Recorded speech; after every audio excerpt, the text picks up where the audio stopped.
আমি একদিন দাউদকান্দিতে মাগরিবের নামাজ আদায় করেছিলাম।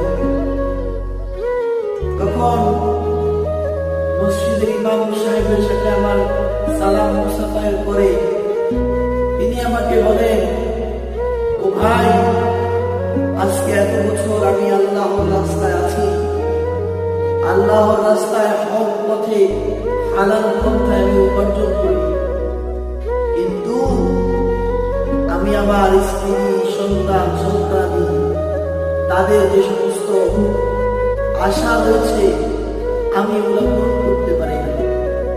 কেন? কারণ যে তারা অনেক বড় বড় আশা নিয়ে থাকে, কিন্তু আমার টাকা, হালাল পথে টাকা উপার্জন অল্প, এগুলা দিয়ে আমি আমার সংসারটাকে চালাই। হুজুর, আমি কি এই কষ্টের প্রতিদানটি পরকালে পাবো? আমি হুজুরকে ডাক দিয়ে বললাম, আল্লাহর কসম, ইনশাআল্লাহ আল্লাহ তাআলা আপনার চোখ দুটো বন্ধ হওয়ার পরে আপনি পরকালে আপনার এই কষ্টের প্রতিদান পেয়ে যাবেন। কেননা দুনিয়াতে আপনি মালিককে চিনেছেন, দুনিয়াতে আপনি মালিকের বন্ধুকে চিনেছেন।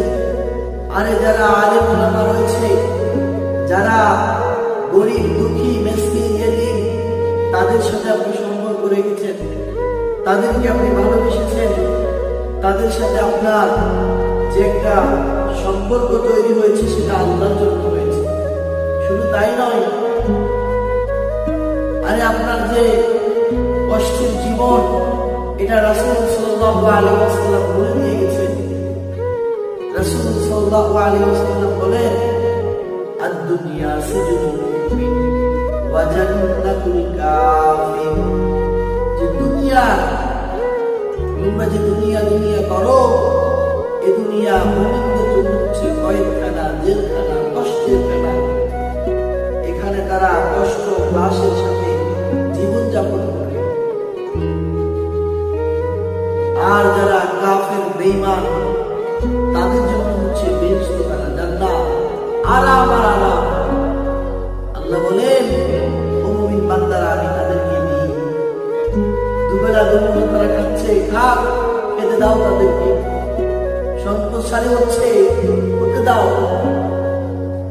তারা বড় বড় অট্টালিকা তৈরি করছে, বড় বড় তারা বিল্ডিং তৈরি করছে, তাদেরকে করতে দাও।